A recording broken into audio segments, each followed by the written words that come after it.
Chapter 8. Before the Superintendent. As Nick expected, he met Chick outside Superintendent Barnes' house. "Go to Jarvis," said Nick. "He is going to tell the whole story. Personate me in this disguise." Nick nodded and vanished.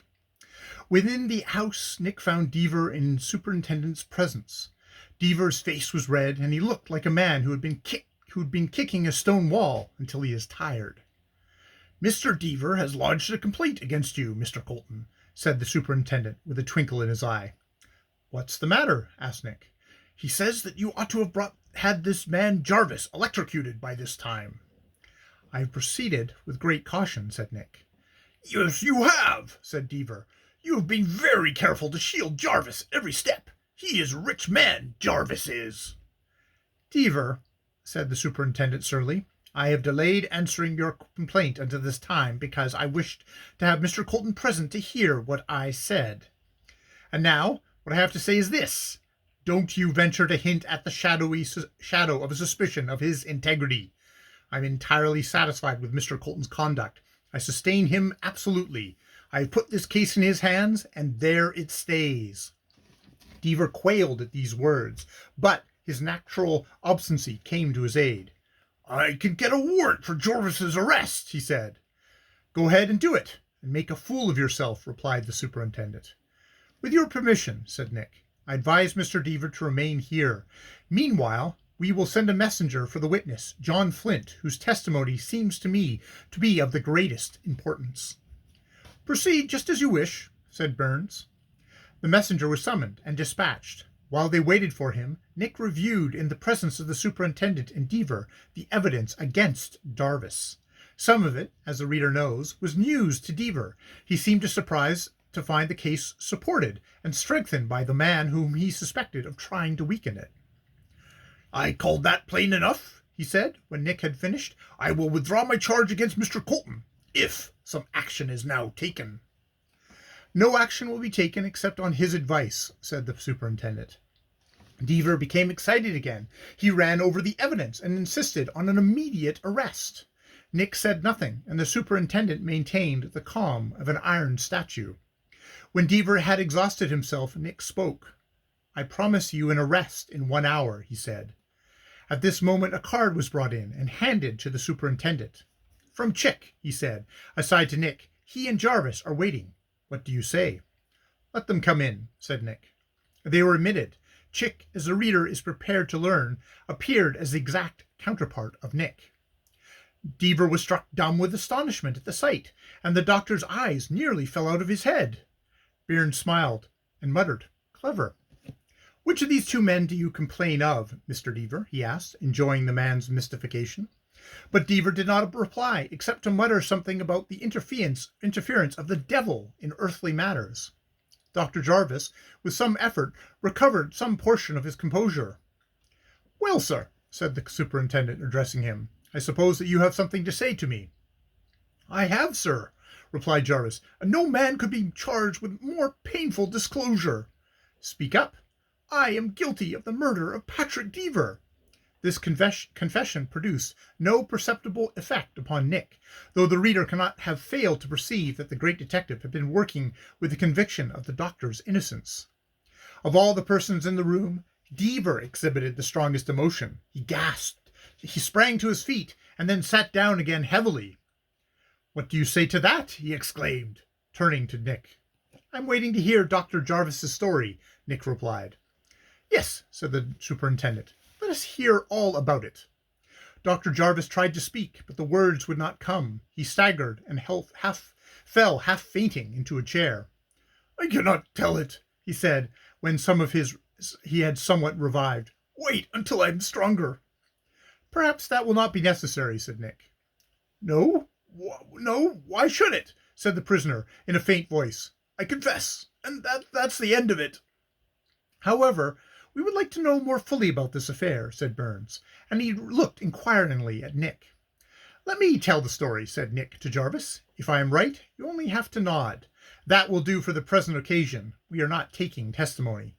"But how do you know—" Deaver began. The superintendent cut him short. "Proceed, if you please," he said to Nick, and then he fixed his eyes upon Dr. Jarvis. In the garden of the hospital, Nick began, about 6:30 in the evening of Monday last, you had high words with Patrick Deaver, who was working under your direction. Dr. Jarvis nodded as Nick paused. He was somewhat intoxicated, and his language was very abusive. You replied in violent reproval, and he started forward, as if about to attack you. Again, the doctor made a sign of assent. You seized a spade. It was in my hand, the doctor interrupted feebly. That's right. Correct me wherever I am in error. You raised the spade and struck Deaver upon the head. He fell to the ground, and you, bending over him, were horrified to find that he was dead, or rather, that he seemed to be. Exactly how he came to life I do not know, but it must have been while you were in the midst of your terror and beginning to wonder what you would do with the body. How did you know all this? Asked the doctor faintly. It is simply the only explanation of all the facts. The witness Klein heard the quarrel and the blow. That blow did not fall upon you, and there was nobody else present but Patrick Deaver. Now then, he suddenly came to himself. He sprang up. You were amazed. You advanced towards him. Believing that you intend to renew the attack, he ran away. He scaled the garden wall and fled through the little grove towards the river. You are reading my mind, exclaimed the doctor, whose amazement acted as a restorative. No, I am not. How else could he have gotten out? On one side was Klein, on the other side St. Nicholas Avenue, with many people who would have seen him. He escaped towards the river. Then you didn't kill him after all? Asked the superintendent. Of the remainder of that fatal affair, said Dr. Jarvis, I have only one explanation to give, and that will seem miraculous. His body was found buried in the garden. I was seen to bury it. I was seen carrying it there by night. But upon my soul, I do not know if I did it. The evidence has convinced me. That is all. And this is the explanation. Patrick Deaver, after escaping from the grove, must have fallen and died. I must have gone there in my sleep and have found the body and brought it back to the garden. My habit of sleepwalking is well known.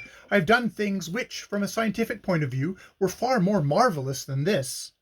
Nonsense, cried Deaver. You are wide enough awake. Superintendent Barnes will not swallow that story. Is it any more wonderful, said Nick, than what I saw the doctor do in his laboratory? The story of that night he had already told to Deaver and the superintendent. Very little, if any, said Burns. I passed that night, or suppose I passed it, at my home, said the doctor. I took an opiate and seemed to sleep, but I had dreams of murder and the hiding of dead bodies. I must have walked. It was fate. But the wounds upon the body, how about them? Asked Burns. They must have been made while he was pounding the body down into the earth, said Deaver quickly. Then he turned to Nick. You promised me an arrest within the hour, he said. Now let me have the satisfaction of seeing it formally made. Wait, said Nick. I have yet several minutes, and here is the witness, John Flint. The man was brought in as Nick spoke. He seemed to be somewhat alarmed. What's wanted? He said. Only a little formality, said Nick. As you do not wish to appear in court, we desire to take your sworn testimony at this time. The sweat stood out on Flint's forehead, but when the proper arrangements had been made, he took the oath and told his story. And now, Dr. Jarvis, said Nick, it is my very agreeable duty to recommend that you be discharged from custody. What? Cried Jarvis and Deaver in the same breath. Superintendent Burns, I appeal to you, Deaver exclaimed. The face of the superintendent was perfectly calm. The case is in Mr. Colton's hands, he said simply. What did you mean, you villain? Cried Deaver, turning to Nick. By talking about an arrest? I will keep my promise, said Nick. I will keep it doubly. There is yet 1 minute of the hour. I arrest you, John Flint, for perjury, and you, Lawrence Deaver, for the subordination of perjury. End of Chapter 8.